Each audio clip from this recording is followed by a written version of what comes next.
दोस्तों एक बार इस पूरी वीडियो को देखिए। आपने जो मकान बनाया वो मुख्यमंत्री का आधिकारिक आवास नहीं है। 35 साल तक बेचारे ने भिक्षा मांग के अपना जीवन बिताया। उन्होंने कहा मैंने ट्रेन में चाय बेची, फिर उन्होंने एक दिन कहा मेरा बायोलॉजिकल जन्म नहीं हुआ, मैं तो अवतार हूं।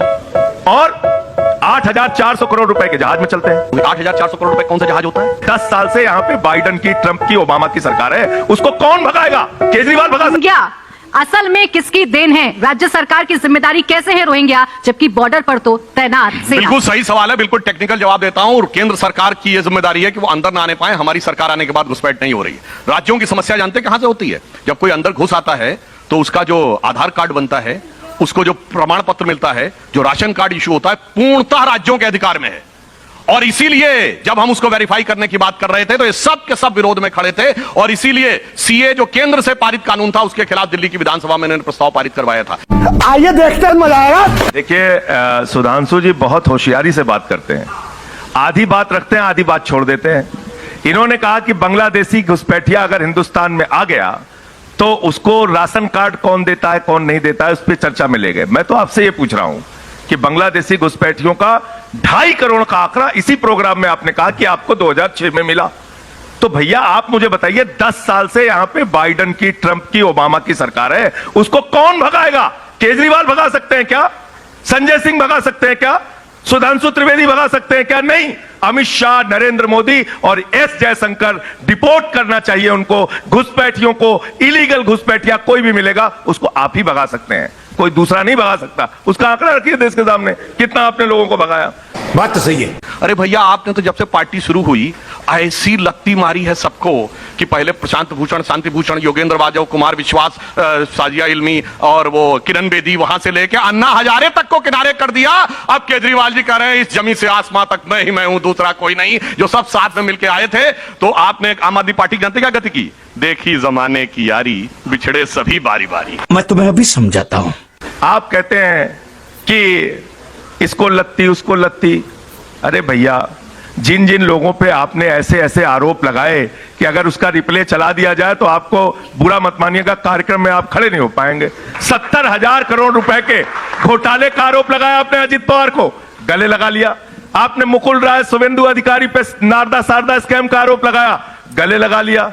आपने वाटर घोटाले का आरोप हेमंत विश्व शर्मा पे लगाया, गले लगा लिया। आपने छगन भुजबल, हसन मुशर्रफ, नारायण राणे, येदियुरप्पा, जनार्दन रेड्डी, हिंदुस्तान के जितने बड़े से बड़े भ्रष्टाचारी हैं वो आज भारतीय जनता पार्टी और नरेंद्र मोदी जी के साथ हैं। इनका नारा अब ये है कि जो जितना बड़ा भ्रष्टाचारी वो इतना बड़ा पदाधिकारी। शाबाश बेटा।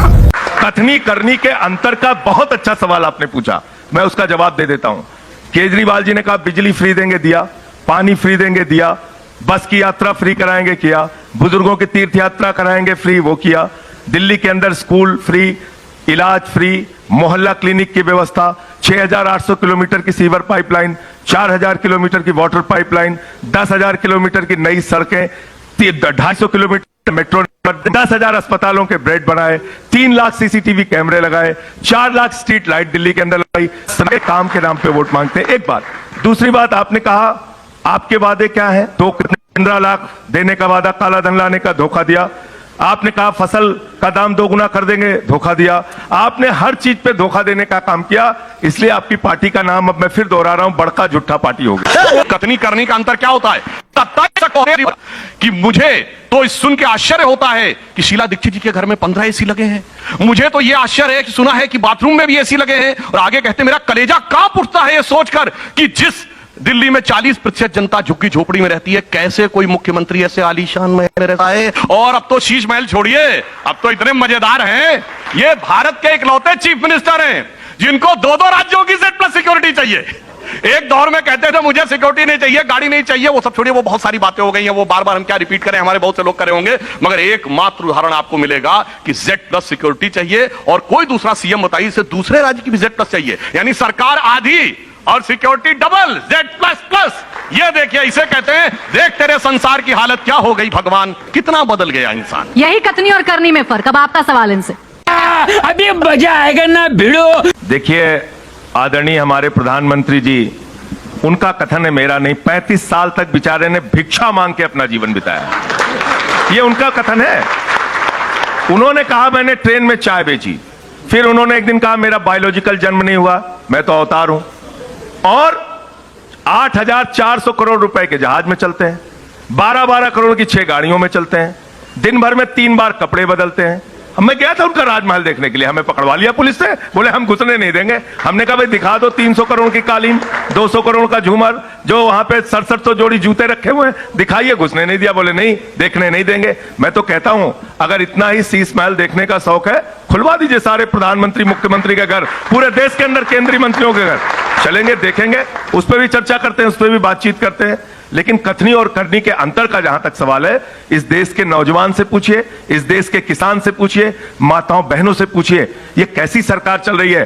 250 रुपए किलो प्याज बिकी, 300 रुपए किलो दाल बिकी, 1200 रुपए का सिलेंडर बिका, 100 रुपए के पार पेट्रोल बिका, 100 रुपए के पार डीजल बिका आपके राज्य में। और जब लोग जाते हैं शिकायत करने के लिए तो निर्मला सीतारमण जी कहती मैं तो प्याज खाती ही नहीं। ये संवेदनहीनता है आपकी, ये संवेदनहीनता है। ऐसी गजब की सरकार आप चला रहे हैं।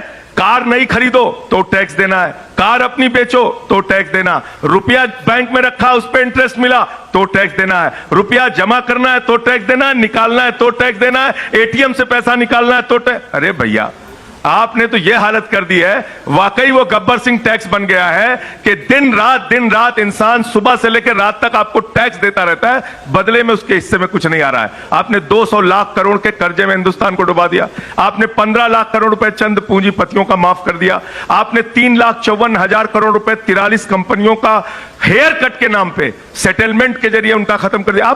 आपकी नीतियां क्या है, किसके लिए आप काम कर रहे हैं? आम आदमी पार्टी के बारे में पूछिएगा, हम आपको सीना ठोक के एक एक नीति के बारे में बता सकते हैं। हमने तो ऐसा सरकारी स्कूल बनाया कि देश के प्रधानमंत्री को भी ट्रंप की पत्नी को दिखाना पड़ा दिल्ली का सरकारी स्कूल, दिल्ली का सरकारी स्कूल आपने जाके दिखाया। ये आपके द्वारा दिया गया प्रमाण पत्र है। इसलिए मैं कह रहा हूं प्रति व्यक्ति आय के मामले में आज दिल्ली आगे है। दिल्ली के अंदर आप महिलाओं से बात कर लीजिए, बुजुर्गों से बात कर लीजिए। हमने घोषणा की है 2100 रुपए की महिला सम्मान राशि एक एक माता बहन के खाते में जाएगी, ये गारंटी है केजरीवाल जी की। हमने संजीवनी स्कीम की बात की है, 60 साल के ऊपर के बुजुर्गों के लिए जिनको उनके बच्चे भी छोड़ देते हैं, उनके लिए हमने कहा है उनका पूरा इलाज फ्री, 1 लाख का हो चाहे 20 लाख का हो। 2500 रुपए तो बीजेपी भी दे रही है, आप 2100 ये 2500 का वादा कर रहे हैं महिलाओं को। वादा तेरा वादा गाना सुना है ना आपने? वादा तेरा वादा, इनका वादा, इनके वादे पे कोई भरोसा ही नहीं करता। ठीक है, इनके वादे पे कोई भरोसा नहीं करता, क्योंकि हर चीज में तो इन्होंने झूठ बोला। जब कोई बात पे पूछता है कहते हो तो जुमला था, ये तो अगर इनका 2100 संकल्प पत्र जुमला पत्र हो चुका है। ये अगर 2100 रुपए दे तो चुनावी वादा, आप 2500 का वादा करें तो बहुत अच्छा। उधर की बातें करने का कैसा शौक हो गया है आम आदमी पार्टी वालों की। 8,400 करोड़ रुपए कौन सा जहाज होता है? ये तो कोई फाइटर प्लेन भी नहीं होता। चलिए कुछ भी आके बोलते, चलिए दिखाते, कुछ भी।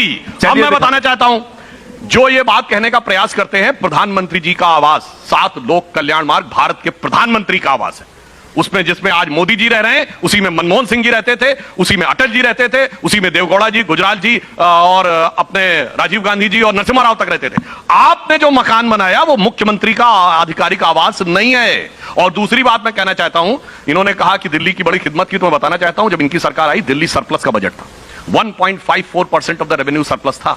अब स्थिति क्या हो गई? घटा, धीरे धीरे घटते घटते पिछले साल 0.3 पे आया, और इस साल स्थिति यह हो गई है कि दिल्ली सरकार ने नेशनल स्मॉल सेविंग फंड से 10,000 करोड़ रुपए के कर्जे के लिए आवेदन दिया है, क्योंकि दिल्ली में इस साल बजट घाटे में जाने वाला है। ये आपने दिल्ली को वहां से वहां तक रुपए दिया है, और अंदर अगर जाने की बात दिया है भैया, अप्लाई तो किया है ना, यानी जहां सरप्लस थे वहां से नीचे आ गया। अरे आएगा, अभी है परेशान सरकार, अभी तो घाटे में आ गया ना। 10,000 करोड़ का कर्जा मांगा है कि नहीं? अब काहे बीच में आ गए? देखिए दुखती हाथ पहुंची, तो कैसे समझ में आने लगा इनको? पूरा देश सुन रहा है। अरे भाई यही तो मैं कह रहा हूं। नहीं साहब, मुनाफे में है कि नहीं? अब आपका तो कह रहे हैं जो फायदा था वो मैं नहीं बोल रहा था आपके बीच में। अच्छा ठीक है, बोले। अब सुनिए, अगर मुनाफे में है तो 10,000 करोड़ का कर्जा क्यों चाहिए? सीधा सवाल है। अगर मुनाफे में है तो 10,000 करोड़ का कर्जा, क्योंकि आपको पता है कि लुटिया डूबने वाली है। देखिए, ये कहते थे कि जमुना में डुबकी लगा देंगे, योगी जी ने तो आके कहा हम तो गंगा में डुबकी लगा दिखा दिए, आप डुबकी लगा दो, पर इनको पता डुबकी लगाए तो राजनीति डूब जाएगी। और इन्होंने जिस प्रकार की बातों का भ्रम पैदा किया है, आज वो चीजें उभर कर सामने आती चली जा रही हैं, एक एक फैक्ट के ऊपर। जो दिल्ली, जैसे अब कथनी करने का अंतर, आपने कहा हम 2100 देंगे, अरे चुनाव आचार संहिता लगने से पहले दे क्यों नहीं दिया? कोई रोक नहीं थी। हमने महाराष्ट्र में कहा चुनाव आचार संहिता लगने से पहले 3 किस्तें दे दी। हमने मध्य प्रदेश में कहा चुनाव आचार संहिता लगने से पहले हमने 4 किस्तें दे दी। हम आसाम में पिछले 5 साल से दे रहे हैं। लाडली लक्ष्मी योजना मध्य प्रदेश में दे रहे हैं। आपको दे देना चाहिए था, मगर नहीं, वो पॉन्जी स्कीम की तरह फॉर्म भरवा रहे हैं, जब हम आएंगे तब देंगे, आएंगे। अरे भाई, चुनाव आचार संहिता से पहले क्यों नहीं दिया? इसीलिए एक लाइन कहना चाहूंगा कि न देना और डुबकी लगाने से बचना, उसके लिए एक लाइन आम आदमी पार्टी के पूरे कैरेक्टर के ऊपर, कथनी करनी का अंतर के ऊपर आ जाती है कि चंद बातें करना और मुतमई होना नहीं अच्छा, सियासत आखिरी दम तक सभी को आजमाती है और बहुत गलती की गुंजाइश नहीं होती सियासत में। जरा किरदार हल्का हो, कहानी डूब जाती। हम इनके साथ डुबकी लगाने के लिए तैयार हैं। चलिए काशी में डुबकी लगाते हैं, बनारस में। गंगा मैया कितनी पवित्र है, वहां चेक करते हैं। चलिए मथुरा में यमुना चेक करते हैं। चलिए हमारे साथ लखनऊ आदि गंगा मां गोमती को चेक करते हैं, वहां कितना प्रदूषण आप लोगों ने फैला रखा है। चलिए प्रयागराज में गंगा की सफाई का चेक करते हैं कि वहां कितना गंगा आपने साफ किया है। चलिए कानपुर में, जहां पे आपने पैसे भी खर्च किए और वो पैसा कैसे डूब गया और